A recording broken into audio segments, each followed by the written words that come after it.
The MLB Gambling Podcast on the Sports Gambling Podcast Network is brought to you by Underdog Fantasy. Play their fantasy pick'em for a chance to 100 times your money in NBA, MLB, MMA, NHL, golf, and more. Sign up today at UnderdogFantasy.com using the promo code MLB SGPN to get a 100% deposit match. And welcome, everybody, to the MLB Gambling Podcast here on the Sports Gambling Podcast Network. It is currently Tuesday afternoon on April 30th, roughly 5:40 p.m. Eastern Time. I'm your host for the show, Scott Reichel, once again joined by Lonte, and together we're going to preview the Wednesday games. Lonte, how's it going with you? Nice to see you again. Yeah, man, nice to see you as well. I'm doing pretty good. Hopefully, Detroit can hold on to. Well, I hope they're still winning. They were winning 1-0 when last I checked. It was still 1-0. Yeah, that's great. I got the under as well. So yeah, man, hoping to start off a day, a good day, and play that into tomorrow, man. Hope you're doing good as well. Yeah, it seemed like it was an absolute pitcher's duel in the early game between. Let me check the actual pitchers here. It says here Flaherty, and it says here Gibson. That can't be right. Is that right? A 1-0 game in the ninth inning with Flaherty versus Gibson? Yep, that's right. So, yeah, definitely did not see that coming. So, nice job by both guys to pitch well. Riley Green did have the only run there right during the ninth inning, as he had a home run in the fourth. Besides that, Lonte, just to ask, I know that there's nothing really to break down for the actual or recap for the Tuesday card because we are about one game in. But overall, in general, how's your betting week going so far? Yeah, not bad at all. I pretty much think I'm like two games over 500 yesterday. I had the Mets, and of course they're throwing a no-hitter into the eighth inning, and then they give up a blooper, and then just all hell breaks loose. Even with their best closer, Diaz comes in, he immediately gives up the go-ahead run, or maybe they tied it, and then they went ahead in the next inning. Yeah, Morel ended up having the two-run homer, I think. But yeah, that was brutal. But I cashed a couple dogs. Cashed Seattle yesterday. That was actually my dog for the show on Sunday. So cashed that, and got home with the Yankees under as well. I thought that was a good play. So yeah, I'm doing pretty good. I hope you are as well with your picks. Yeah, to be honest, not much baseball for me this week. I've been busy with the NBA and with hockey. Those have gone well so far. So, shout out to the Lakers' first half Nuggets full game for the entire series. That went 4-1, which was a phenomenal bet because it was around plus 400 or 500 every time. So, Not a bad percentage when you go 80% in a series with that one prop, and it's 4-1, 5-1 each time. So, can't complain too much, but either way, though, time to get into the actual card for Wednesday. Starting off with the early game on the slate, you have a matchup between the Cardinals and the Tigers. So once again, the same matchup will be the early game, as that one's taking place at around 1 p.m. Eastern Time. You have Mikolas taking on Maeda, so hopefully that game's not 1-0-2 in the ninth inning. Detroit is minus 115. The Cardinals are minus 105. Mikolas and Maeda have both been really, really bad. Mikolas has a 5.91 ERA. You're looking at Maeda, who has a 5.96 ERA. Both teams have been a bit underwhelming offensively this season. The Tigers, though, are potentially on the verge of being 17-12. Knock on wood, they're 16-12 right now. Cardinals are 13-15. The total in this game is set at 8.5. I know at first glance you want the over, just based on the pitchers. The question is, do you actually want an over with the Tigers being involved? And B, do you really feel confident backing either of these starting pitchers? Nope, I really don't. And that's why I would just stick to the play, which is the under. I lean to Detroit on the side, but I like the under, man. If everything goes right today and we don't get nothing crazy, St. Louis is under in 12 of their 17 road games. They're also under in 6 of their last 10, which will make it 7 of their last 11 if they can hang on here. So, I mean, they're hitting under 200 in the last 10, 212 on the road. You know, the pitchers are what they are, but Mikolas, 2 earned runs or fewer in 3 of his 5 starts.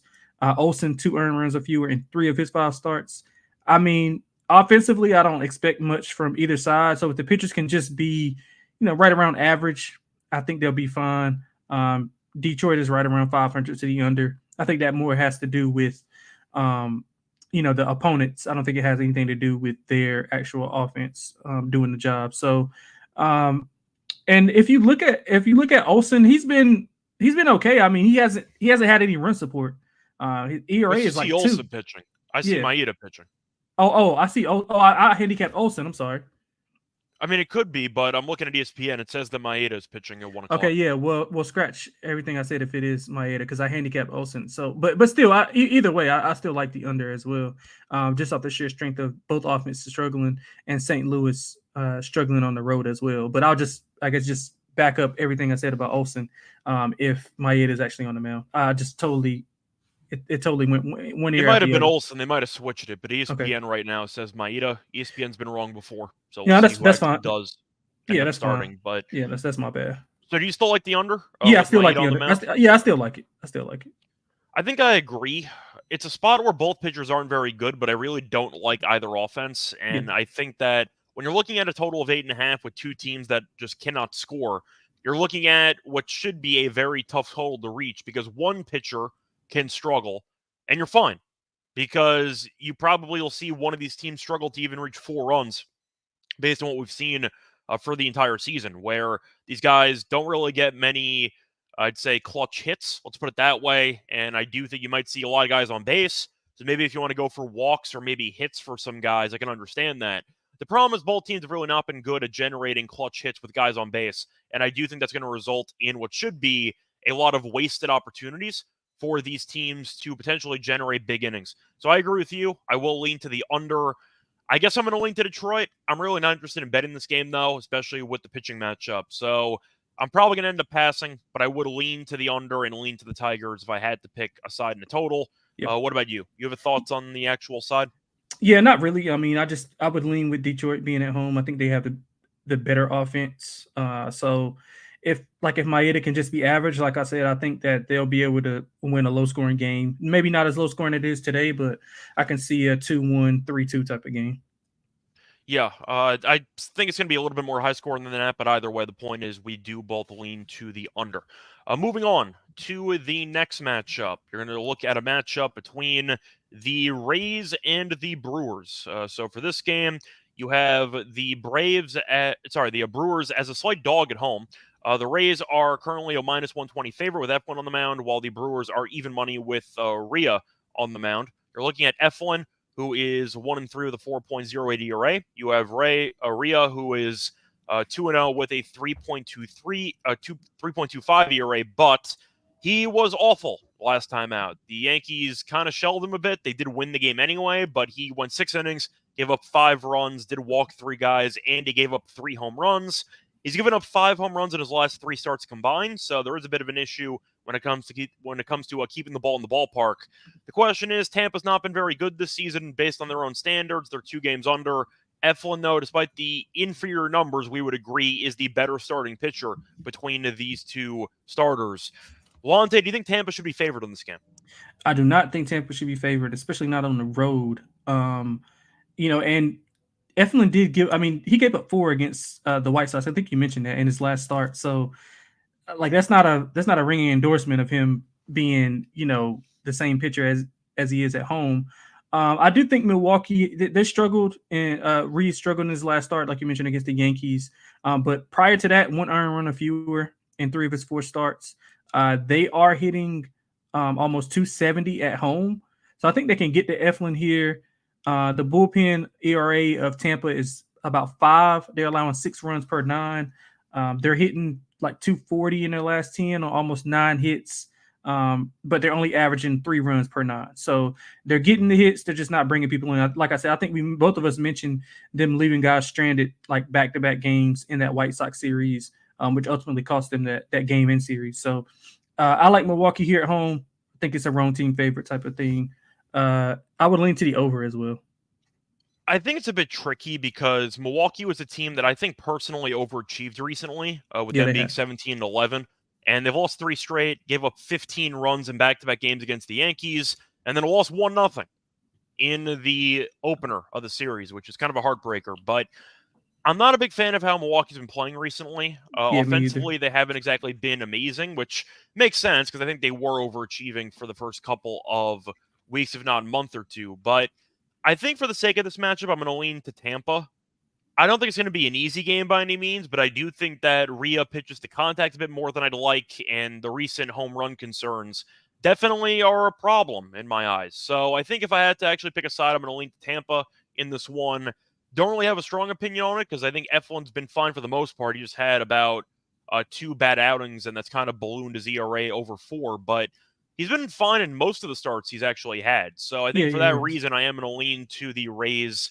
Milwaukee, I just think it might be on the verge of a longer losing streak. So I am going to go with the Rays at minus 120. But I will really kind of skip the total. I don't have a strong opinion on that one. Moving on to the next game, you have the Twins taking on the White Sox. You have Ober as the starter here for the Twins, as he currently is 2-1 with a 4.21 ERA. You have Flexen pitching for the White Sox, 1-3, 5.11 ERA. Minnesota around minus 200. The White Sox are plus 170 the other way. And you can find the total set at around 8.5 or 9.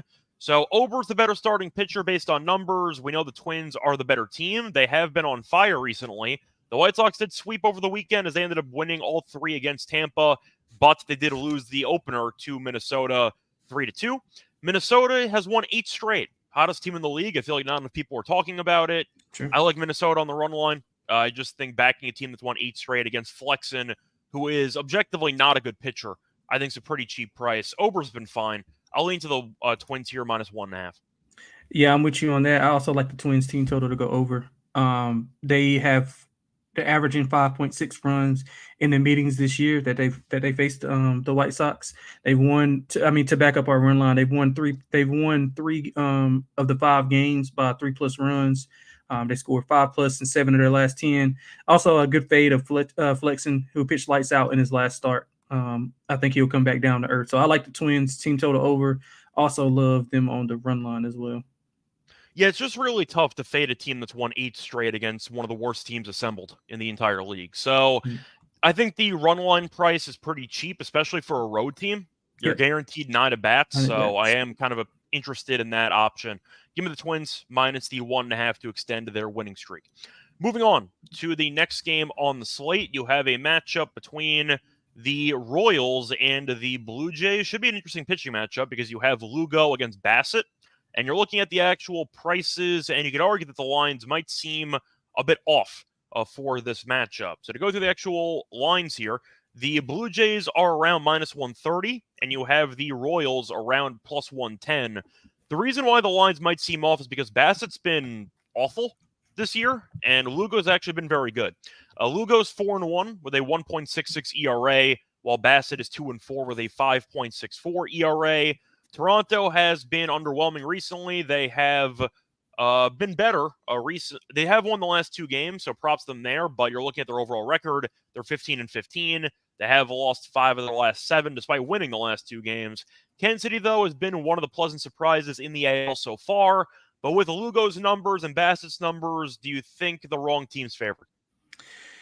Yeah, I think this is a tough game. Honestly, I do. I'm probably just going to stay away from the side unless you can convince me otherwise. I'm going to lean to the first 5 and full game under.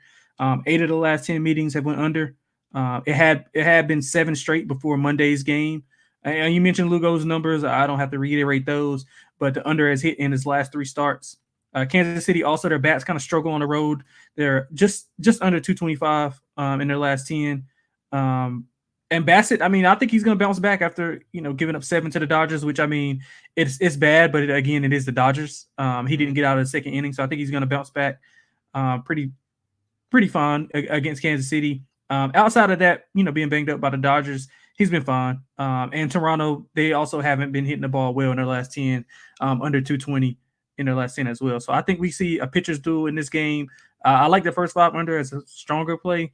Don't hate the full game under as well, Scott. I don't know if you can convince me on the side. I'm kind of leaning to Kansas City, but I don't really love it. Yeah, I feel like you can make an argument this line should be closer to a pick'em. So if you do think it should be minus 110 apiece, then technically you like Kansas City, just based on getting plus money on a coin flip. I agree with you about the under, though. I say the total between 8 and 8.5. Yep. I would take the 8.5 now if you can, because it's definitely not going to close at 8.5. But I do like the first 5 under at probably 4.5 when that gets posted. Just doing the math in my head. Lugo has been very solid this year. You mentioned Bassett, who's been okay in general. You're not wrong. He was really bad against the Dodgers last start, and they're one of the best offenses in the entire league. The 3 starts before that, 5 1/3, 2 earned against the Padres, 6 1/3, 1 run against the Yankees, and 6 2/3, 1 run against Seattle. So the one really bad start inflated his entire ERA. So I do think you're looking at a potentially undervalued pitcher here. But I agree with you on the under. I think that both offenses can be good, but they can also leave a lot to be desired. And based on what we've seen for these actual pitchers, I do think you're looking at what should be a pretty, I'd say, high total, and I think you can capitalize on that. So give me the first 5 under if I had to go with my favorite option for that game. Moving on to the next game on the schedule, you have a matchup between the Pirates and the Athletics, a matchup that only a gambler could be interested in. You have the Pirates as around a -115 favorite, while the Athletics are -105. You have Priester pitching against Stripling. Once again, 2 pitchers that I might not be the biggest fan of, but you have to pick one of them, I guess. Priester's been okay this season, though. Kind of a surprise. 0-1 with a 3.48 ERA. Stripling 4.98 ERA, and he is 0-5. We know Oakland is one of the biggest surprises in the league because they are 13-17. So this team is objectively not good, but they've been in better form, and they're better than we thought they were going to be because they've won 4 of the last 5, and they did win the series opener against Pittsburgh. I think for this one, I think Priester is better than Stripling, but not by much. But I guess the question is, do I think Pittsburgh should be favored at this point in the season against anybody? My answer is probably no. For the actual total, by the way, you can find 7.5 or 8. I don't mind the over. I know Oakland can't really hit, but that total does feel a bit low. I'll lean to the over in that game. I will lean to Oakland, though. Give me the team that's won 4 out of 5, getting a decent price. Yeah, I'm with you. I lean Oakland and over as well. The over's hit in 8 of the last 10 meetings. Both of these pitchers, they have similar profiles. I mean, ERAs of about 3. They're getting little to no run support. Priester on the other side, he's allowed 4 earned in 3 of his last 5. He is giving up the home runs a lot. 7 home runs allowed in his 5 starts. So I think Oakland can kind of take advantage of him. Oakland's bullpen is also better. ERA of 2.63, batting average allowed of 212. Well, that's the beauty of Oakland, though, because if they're winning after 8 innings, the game's over. Yeah, they pretty just much. have Mason Miller back there, who's just going to be nails. So that helps. Yeah, and Pittsburgh on the road is averaging 8 hits and 4.3 runs per 9. So they're getting the hits. Their average is just not there. But I think we can see some runs here, especially off both of these pitchers, specifically off Priester, who's giving up the long ball. So I like Oakland, and I like the over as well. Which is good.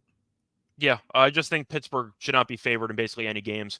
They're 2 games under right now, but you remember how hot they started? That tells you how bad they've been for the last couple weeks. Exactly.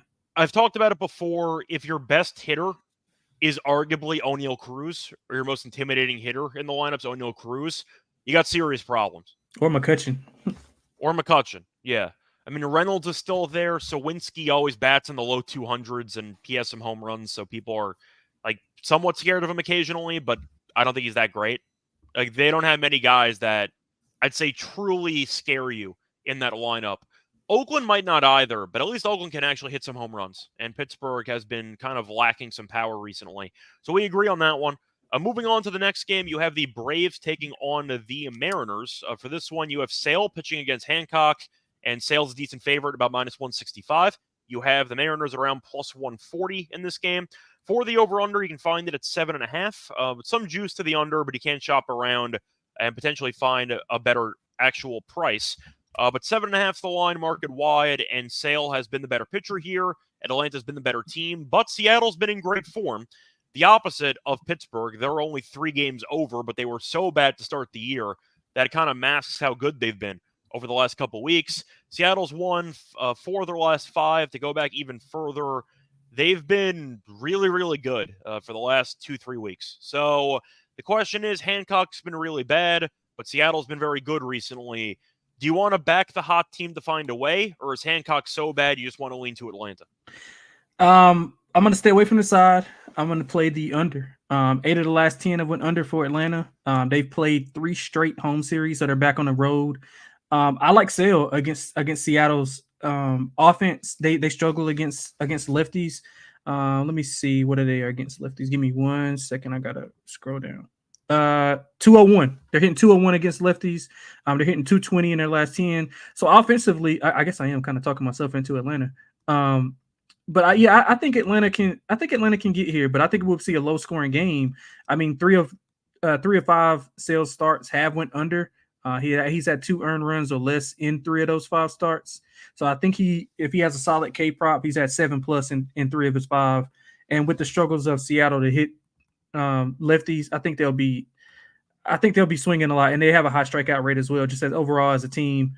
So man, I'll take Atlanta, but I like the under a whole lot more. Yeah, so you alluded to my actual favorite play in this game, which is a player prop. Give me Sale strikeouts in this game. You mentioned Seattle candidate lefties. Sale has always been a strikeout pitcher. His stuff might not be as good as it used to be, but he's still a very solid strikeout pitcher. Seattle is the only team in the entire league averaging more than 10 strikeouts per game. They're averaging 10.34 strikeouts per game. And in fact, they're striking out even more at home. They're striking out 10.47 times per home game. They swing at everything. Yeah, they're bad against lefties. So I like Sale strikeouts as my main play in this game. You might end up finding him maybe getting to 9 or 10 even if he can get to 6 innings of work. So that might be an option. But Sale strikeouts is my main option. Atlanta's not been a great hitting team recently. Neither is Seattle. So I would lean to the under. It's going to be ugly, though, with Hancock because I'm not sure how he's going to find a way. But I do think Sale strikeouts is the main play for me in this matchup. Maybe if you want to go for Seattle first 5 team total under, you just think they get off to a slow start, maybe Sale pitches well. The problem is with them being plus 140, you're probably at 1.5. And that number is very low for a first 5 team total because Sale has to pitch very, very well. Yeah. I'd rather take the strikeouts if I had to pick my main option in this matchup. Anything else you want to add for this game? No, that's it. Completely agree with you. All right, so before we get into the next game on the slate, I do want to remind everybody once again that we are in the middle of the playoffs in both hockey and basketball. And as a result, we do have a lot of great content on the NBA Gambling Podcast and the NHL, or the Hockey Gambling Podcast, for episodes to get you locked in for exciting playoff action. Plus, it is Derby week. I'm not really the biggest horse guy. I used to go to the Belmont every year, but now they're doing renovations, so I cannot go this year. Lonte, you a big horse guy? No, but I used to go with my grandfather all the time, which is probably my first taste of gambling. But I'm not really big into it though. Yeah, I still remember the first time I went, I hit a 15-1 shot the race after the Belmont. So that was my favorite moment of that time. But either way, it is Belmont week, and the Sports Gam Podcast will get you ready for the most exciting 2 minutes in sports. So check out the Mothership Show on the network, and they are going to bring on a couple of horse racing experts. We also have our own horse racing podcast, so check that out as well. But the point is, we do have a lot of potential angles to find for horse racing, and it is going to be Kentucky Derby week. Besides that, though, do want to remind everybody once again, we're brought to you by Underdog Fantasy, and the NBA playoffs are here. Our sponsor, Underdog Fantasy, wants to make it a lot more interesting. Underdog is the easiest place to play fantasy sports. You can play their fantasy pick'em game by selecting higher or lower on player stats like points, rebounds, assists, and so much more. Don't worry, though. They also have baseball. They have hits. They have strikeouts. They have everything you could possibly want. I believe they even have first inning, higher or lower half a run. They really have every prop you could think of and every overall market that you could think of on Underdog Fantasy. So make entries of all basketball or mix and match across your favorite sports, and you can win 200 times your money, and it's a ton of fun. Underdog is available in 30-plus states, including California, Texas, and even Canada. And they also have a couple of great options for new customers. New customers get a pick'em special in the lobby when they sign up. So check the calendar for the actual special. They should be able to give you a lot of extra interesting options to maybe help you build your overall bankroll on the platform. Underdog, though, is also running a ton of fun promos. They have bonus cash airdrops, specials, giveaways, and more throughout the NBA playoffs. So make sure to follow Underdog Picks on Twitter. So add Underdog Picks on Twitter to keep an eye out. Underdog is available in 30-plus states, including California, Texas, and Canada. They also just launched Champions, their player versus player format in Florida. So make sure you sign up with the code MLBSGPN, and Underdog will double your first deposit $100. So Underdog Fantasy, promo code MLBSGPN. Welcome back, everyone, to the MLB Gambling Podcast. Just finished previewing a couple of the games for the Wednesday slate. Now it's time to move on to the next game on the actual schedule. We're still in the afternoon day, or the afternoon's part of the day, as we're looking at the 4 o'clock games now. You have a matchup between the Phillies and the Angels. The Phillies have Wheeler on the mound, while the Angels have Sandoval on the mound. The Phillies are minus 165. The Angels are plus 140. Lonte, why is this line not 200? And why should I not take the Phillies minus 1.5? Yeah, I can answer that. I really can't, because I thought the same thing. I mean, Wheeler's threw 13 2/3 scoreless, 2 hits allowed in that span. So I'm kind of conflicted. Like, I want to take the over, but I mean, I don't know if Wheeler's gonna be able to give up any run. I don't think the Angels will be able to hit him, but I think the over has some value. I mean, they played 7 straight overs versus the Angels. If they can just get, like, maybe Wheeler kind of like has a mediocre day where he allows like a run or two, and then they can get to the bullpen and the Angels can kind of get some runs off, because I mean, the bullpen ERA is like 5.5 for Phillies. They're allowing 5.75 runs per 9. So yeah, I can kind of see that. I mean, and the Philly, maybe I should just take the Phillies team total over.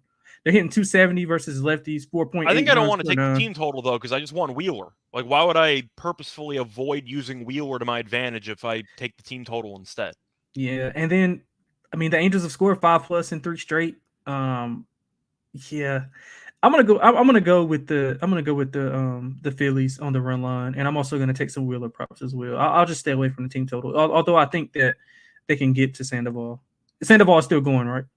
Yeah, Sandoval I see is the starting pitcher, who I am not a fan of at all. So I want to give him a shout out, though. He was the starter for the longest losing streak game for Miami. So shout out to Sandoval for being decent one time. But yeah, I think he sucks, and I think Wheeler is a phenomenal pitcher. So I like Phillies run line. I know they ended up losing the opener. Props to the Angels for actually winning the game. Though. Yeah, they blew it though. Phillies blew it. Yeah, that is true. But still, a win's a win. We'll see what happens tonight when Turnbull pitches against Anderson. But props to the Angels for winning a game, which I'm hoping is a nice wake-up call for the Phillies, because they had the most successful April in franchise history. I think they won 19 games in April, which is a franchise record. So maybe they'll get back on track by once again getting Wheeler on the mound and Turnbull on Monday, and maybe on Tuesday, and maybe that carries over for the rest of the series. Moving on, though, to the next game on the slate, you're looking at a matchup between the just pulling it up right now. You have a matchup between the Reds and the Padres. You have the Padres around minus 140. You have the Reds at plus 120. Ashcraft's pitching for the Reds, 3-1, 4.4 ERA. Musgrove's pitching for the Padres, 3-3 with a 6.94 ERA. Lonte have been fading Musgrove all year, and it's worked out pretty well because he's favored in basically every game. And his ERA still sucks, 6.94 ERA. He has been better in 2 of the last 3 starts, but he got shelled at home against the Phillies his last time out. The point is, why are the Padres favored, and why should I not take the Reds? The Reds, even if you do think Musgrove is the better pitcher despite the underwhelming numbers this season, the Reds are definitely the better offense, and they have the better record. Why would I want to take the Padres at minus 140 if I don't have to? Yeah, I wouldn't either. San Diego is one of those teams I can't get right. So I'll lean to Cincinnati. I quit their games last year, so I haven't even tried to get them right. Yeah, so I'll take the over, man. I think Musgrove, like you mentioned, Musgrove has been seven earned runs to Philly. The last 3 starts have went over. San Diego, while their offense is kind of up and down, just kind of like their team, they are hitting 270 at home, scoring 5.1 runs per 9. Ashcraft's allowed a home run in 4 of his 5 starts. So if the San Diego offense can get going a little bit, I think they can get over this number. 4 of Ashcraft's 4 of his 5 starts have went over as well. I think we can see some runs here, man. So I'm thinking we get a high scoring game. Maybe Reds win 6-5 or 7-4 or something like that. Yeah, I do want to point out, though, that Ashcraft has randomly been very good on the road this season. He's had 16 innings. He's had 18 innings pitched on the road in 3 starts, 4 earned runs. So he has a 2 ERA on the road. So I do like that, especially when you're getting plus 120, fading Musgrove. So I will go with the Reds here. I think plus 120 is off. For the total, I forgot to mention, the total in this game is currently being set at around 8. I think I'd lean over as well, but I'd rather take Cincinnati. I just think plus 120 feels like a very off line to me. So I'd rather just take the value with the side. Anything else you want to add, or should we move on? No, that's it. I like that over as well. All right. Moving on, you have the Yankees taking on the Orioles after the Yankees no-showed the entire game offensively. I believe they lost 2-0 in the opener on Monday. You have Heel pitching against Burns. The Orioles are minus 155. Yankees are plus 135. For the total in this game, you have the total set at 8.5. I think the Orioles should be favored. The question is, do you want to take them at 155? Because 155, 160 is kind of in that no man's land, where you could argue you can still take the money line, but maybe you want the run line for a very nice plus price. I am not a Heel guy at all. I know his stuff's good. He strikes out a lot of guys. He walked so many damn batters that it's really frustrating to actually watch him pitch. And Baltimore can punish you if you are, I'd say, careless with your overall pitch location. Heel's commands all over the place. That's really the main problem I have. Burns, I think, has been good this season. He can get roughed up occasionally, but I'm going to go with Baltimore. I just think Heel's going to give up too many base runners, and I think the Baltimore is going to be able to capitalize on the guys on base. I like Baltimore. Maybe the first 5 run line. Just back Burns, ignore the bullpens. Just give me the minus half a run in the first 5. But Heel was really bad against Milwaukee. Let a lot of guys get on base, and that scares me against a very good offense. So I'll go with Baltimore first 5 minus a half. Yeah, I love Baltimore in this spot. Burns threw 8 scoreless in his last start. I think that's his only start against the Yankees.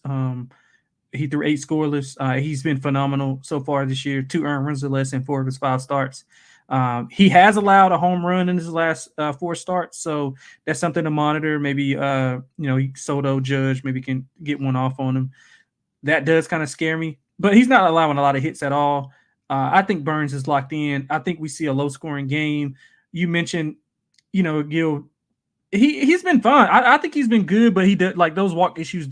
His stuff is good, but the problem is his pitches are so, I'd say, unpredictable, and that's why he strikes out so many guys. But if your strikeout to walk rate is just not good, I'm not going to trust you against good offenses. Yeah, and that's true. And he's not allowed more than 3. He's only allowed more than 3 hits once in all of his starts. So I like the under. I think the under is a strong play. I don't trust the Yankees offense, especially not against Burns, who is in good form right now. I like Baltimore. I love the under, though. Yeah, I think I prefer Yankees team total under. Just give me Burns to pitch well. I'm not really going to overthink it. The Yankees offense exploded for 2 games against Milwaukee, scoring 15 runs in back-to-back games. You take those 2 games out, they've been terrible offensively for the last 2 weeks. So I think that they're going to revert back, and they did in the opener. A lot of bad at-bats, a lot of just abysmal swings, and that's been an issue for the Yankees for the last couple weeks. So I think that continues. Yankees team total under is my main lean for a total, but I will go with the Orioles first 5 minus a half in that one. Yeah, moving on to the next game, you have a game that only a gambler could love, a massive test to see how big of a degen you actually are. You have the Rockies taking on the Marlins. We have no pitchers, we have no lines. So Lonte, we've seen the Marlins be favored, and they're 0-10 as a favorite this season. Yeah, I'm assuming Miami's going to be favored again, and we actually are not allowed to take them as a favorite. Friends don't let friends bet Miami money line when they're 0-10 straight up as a favorite this season. Give me the Rockies with no listed pitcher. How am I supposed to take Miami? You know they're going to be favored. It's a toilet bowl matchup. Actually, you know what? I think we have the sound drop for that. Do we? I don't remember if that overlaps with the sound drops. Yeah, I'm not sure. I don't think we have it. That's unfortunate, but you can play the toilet sound effect from the NBA show. These teams are terrible. The main rule that Terrell has for toilet bowl matchups, you never lay points, and you never basically lay juice with the money line. Give me whoever's the dog in this game.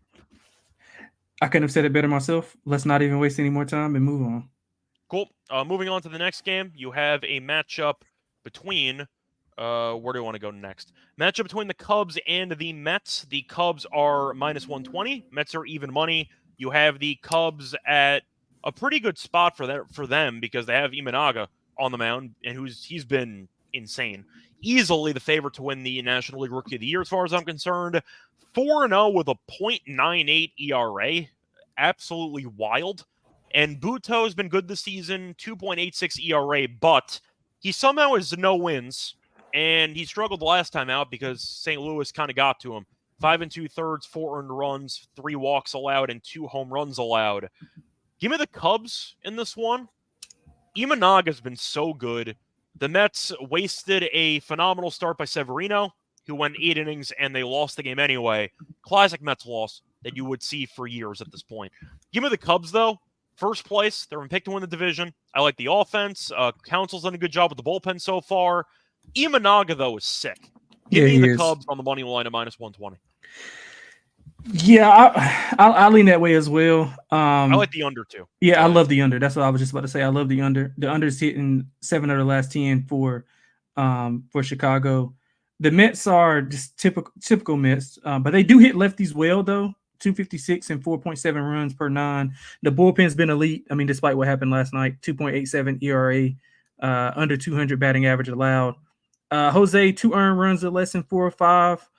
3 of his 4 starts have went under, so that bodes well. I think we see a low scoring game, man. I think we might see 2-1. Yeah, something like we saw last night. Maybe not, the no hit part, but I mean with Imanaga on the mound, I mean I wouldn't doubt it. But I'm gonna lean to Chicago. Love the under though. Love the under.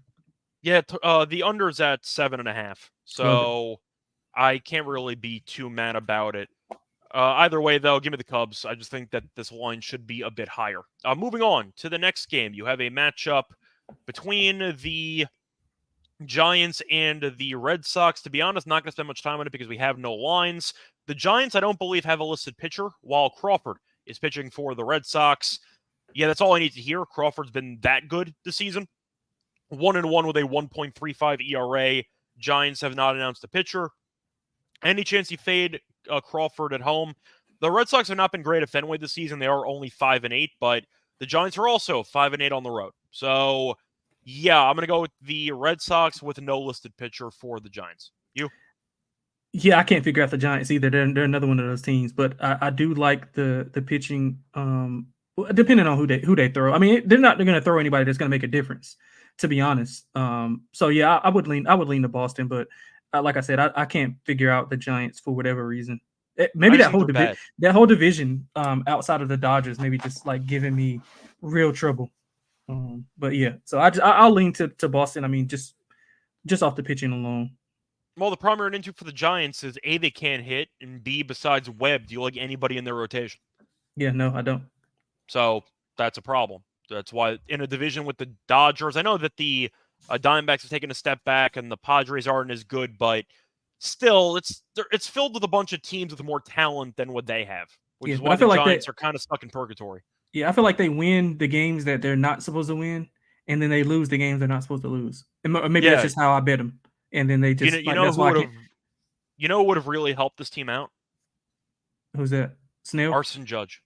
Oh, would have really helped this team out. Maybe Correa, who they didn't get either. Or I forgot about that whole deal. Yeah. Arson Judge might have helped out the actual team. He might be better than Aaron Judge. Keep an eye out for Arson Judge. Maybe he shows up for the Yankees in the next couple of weeks. Moving on to the next game on the slate, though, you have a match between the Nationals and the Rangers. You have Heaney pitching against Williams, and the Rangers are laying 165. The Nationals are plus 140. The disrespect is real. Williams 2-0, 2.7 ERA. Heaney's 0-3 with a 6.26 ERA. The Nationals are 14-14. They did it. They are at 500. You are so close to getting above 500. You are right there. My question for you is, why would anybody take Heaney at -165 against one of the hottest teams in the league? No shot, man. No shot. I don't know why anybody would do that. Yeah, 4 home runs allowed in his last 2 combined. He's only averaging 4 innings pitched per game. I don't trust the bullpen. They're giving up like almost 4.5 runs per 9. They're hitting 228 in their last 10. Offense has been off a cliff. 6 of the last 10 have went under. But I'll give you this, Scott. Look, Washington's good. They have been good. They're really good on the road. 10-6 on the road.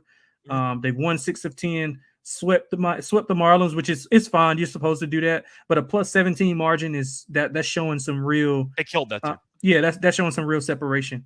Rogers also has been really good. 1 earned run in each of his last 2 starts. 2 or less in 3 of 5 and 4 of 5. Hasn't allowed a home run. The only thing that's that's giving me pause here is they struggle against lefties. They're hitting 217 versus lefties. That's the only thing that's keeping me off of making this a bigger play than what it is. But I do think Washington can win this game if they can just get the bat on the ball. They just don't hit lefties that well. Abrams been a monster this year. But again, it's a lefty. You're going lefty on lefty. Although Haney's not good, I'm not sure how big of a bet I can make on Washington being that bad against lefties. But so I'll still like Washington, just for a smaller play, maybe like a quarter of a unit play. Yeah, the point is, I still think no matter what the size of the bet is, I still have to bet Washington in some capacity because plus 140 is an insane line. It's not even like Texas has been good this year. If Texas has been like the Guardians, like they just had a bunch of wins, the record's insane. Okay, I get it. The Rangers are around 500. These teams record-wise are almost the exact same. And the Nationals have been in great form, and they're getting plus 140 with the better pitcher on the mound. Williams has been very good. And the one area I got to give him a shout-out for, which I do every time he starts, is the home runs allowed. Williams has allowed 0 home runs this season in 5 starts. Do you want to guess how many home runs Williams allowed last year in 30 starts? 17. 34. Jesus Christ. He gave up 34 home runs last year, and he's allowed 0 in 5 starts. Phenomenal job by him. Shout out to him. Shout out to the Nationals pitching staff or the actual pitching coaches. Great job working with Williams, but he's keeping the ball in the ballpark, and that was a serious issue last year. So I like Williams here. I think he's the better pitcher. I think that the Nationals have been in better form. Plus 140 looks like a bargain. Give me the Nationals. I'm not saying it's like what Mal says, when you find money in the street. That was against the Marlins over the weekend. But I do think this line's very off. So give me the Nationals in that one to get it done. Moving on to the next game, you have the Guardians taking on the Astros. And you have McKenzie taking on Verlander. Verlander has not pitched much this season, but he still has good numbers. 1-0 with a 1.74 ERA. McKenzie's been underwhelming, though, as he's 2-2 with a 4.91 ERA. Guardians are 19-9, which is still crazy to look at. 11-5 on the road. The Astros are 9-19. They are 4-9 at home. By the way, I forgot to mention for the Rangers game, I'm going to link to the over in that one. Total's at 9, but I like the offense for the Nationals, and I think that Williams can maybe struggle against Texas. Do you have any thoughts on that total? Forgot to ask you before. Yeah, and I just lean over. I just more so like Washington more than the total. I know I've been betting. Yeah, I think I've gave out more totals than I ever have today. Yeah, I like the total. I should say that I like the side more than total, which is why I kind of focused on it. But if I had to lean one way, I'm not taking it under with Heaney. So for this game, I already mentioned that Houston's a pretty big favorite. The over-under set at 8.5. McKenzie's not been good, but neither have the Astros. Do you want to get plus 145 with arguably the best record in the league, or do you think it's warranted because McKenzie's been that bad? Yeah, a little bit of both, I think. He's only pitched against one really good team, which was the Yankees, and he got shelled. He allowed 5. The Cleveland's actually been one of the more impressive teams to me. I think probably the most impressive team. And they lost Bieber early, still kind of staying afloat. They're 11-5 on the road. But, I mean, and it's not this is a tough game for me because Houston's coming back from Mexico. They played 3 straight road series. Ending that in Mexico. They only 2 earned runs and 10 2/3 for is Verlander going, right? Yeah, it's Verlander. Yeah, so he's been fine and 10 2/3, only 2 earned runs allowed, both on the road. So this is his first home start, which is kind of weird. But Houston, 10 straight unders.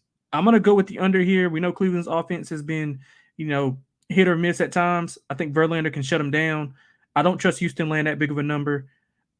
I would lean to Cleveland, man, even with Verlander on the mound. If we can get like a low-scoring game and they can get to that bullpen, they can get to Houston's bullpen, I think they got a shot to pull it off. So I'll lean Cleveland. Love the under in this matchup. Yeah, I think I'm going to lean to the Guardians' first 5 team total under. I know it's going to be 1.5 because they're massive dogs here, but to be honest, I want nothing to do with Houston because they're really bad at home.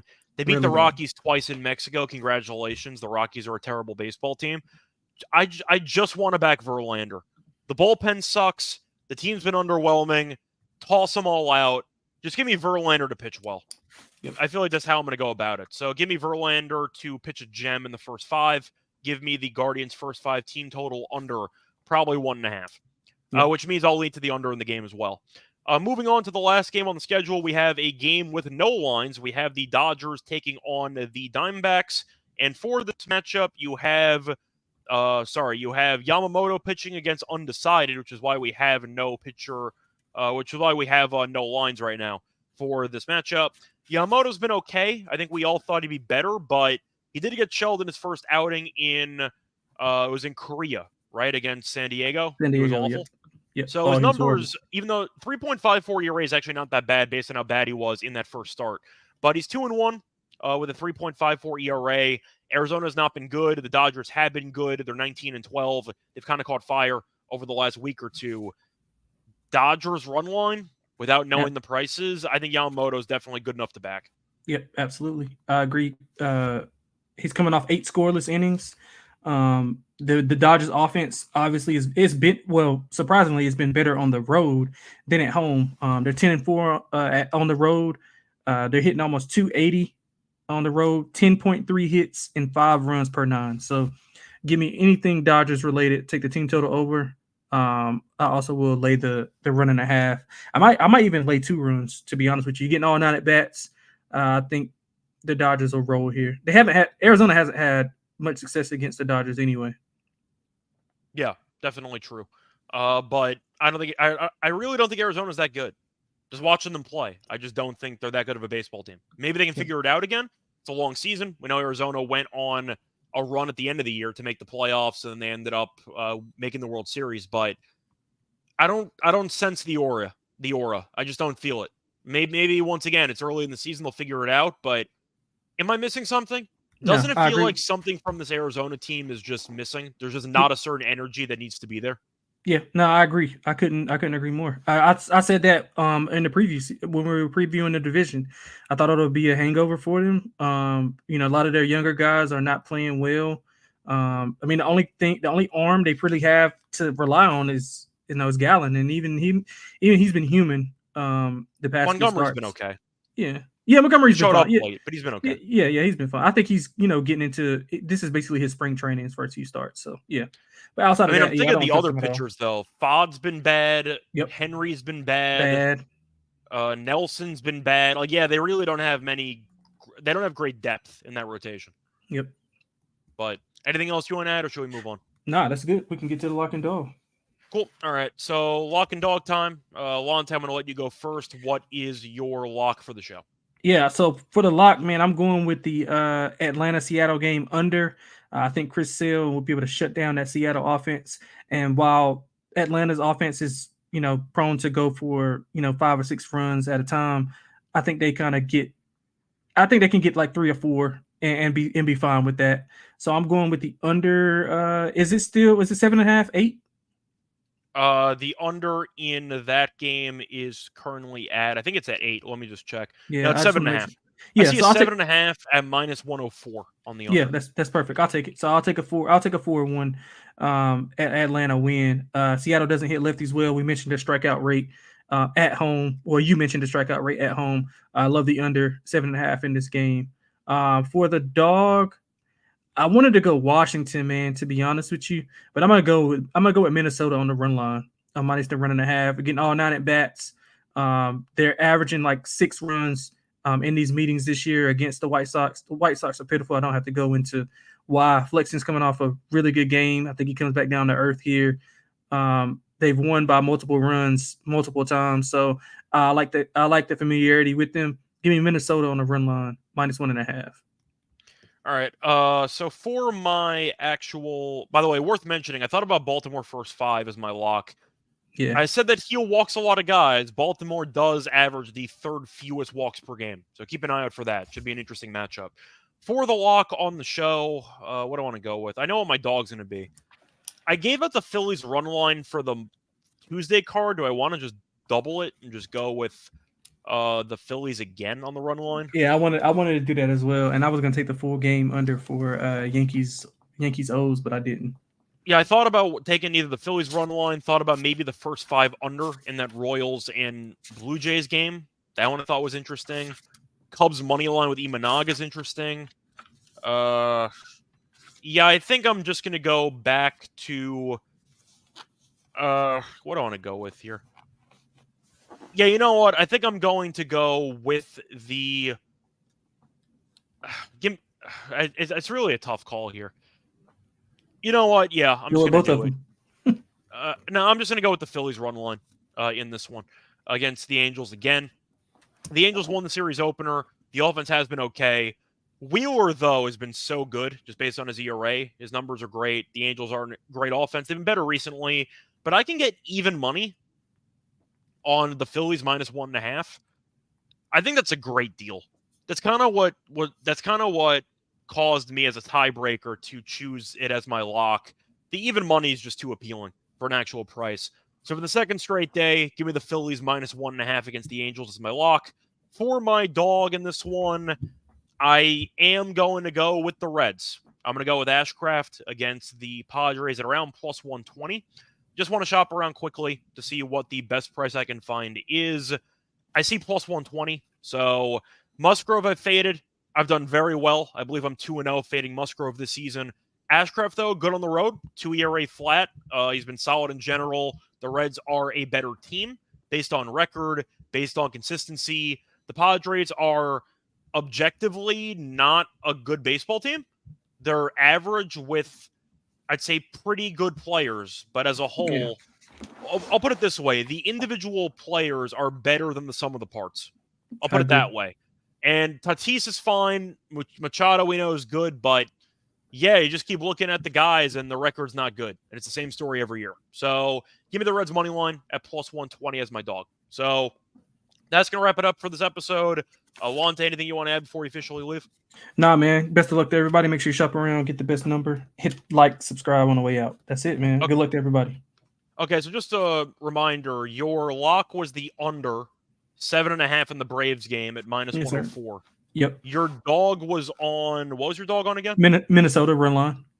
Okay, so your dog was on Minnesota run line. Did you have a price on that, or do you want me to pull it up? Let me see. I want to make. I made these notes earlier. That's not a dog, by the way. Minnesota run line is minus 126. Okay. When I did it, it was like plus 105. I mean, I can pivot and go. We'll go with Washington. With Texas. I'll go there. Washington, Texas. Okay, so you give it a bonus lock, and now you have a dog. Yeah. So that'll be plus. I think they're plus 140, right? Washington. Nationals money line, I believe, is plus 140, but I'll shop around to see if there's a better price. Yeah. I see 142. Yeah, that's fine. I'll take the extra 2 cents. Okay. And for my picks, give me the Phillies minus 1.5 as my lock at even money.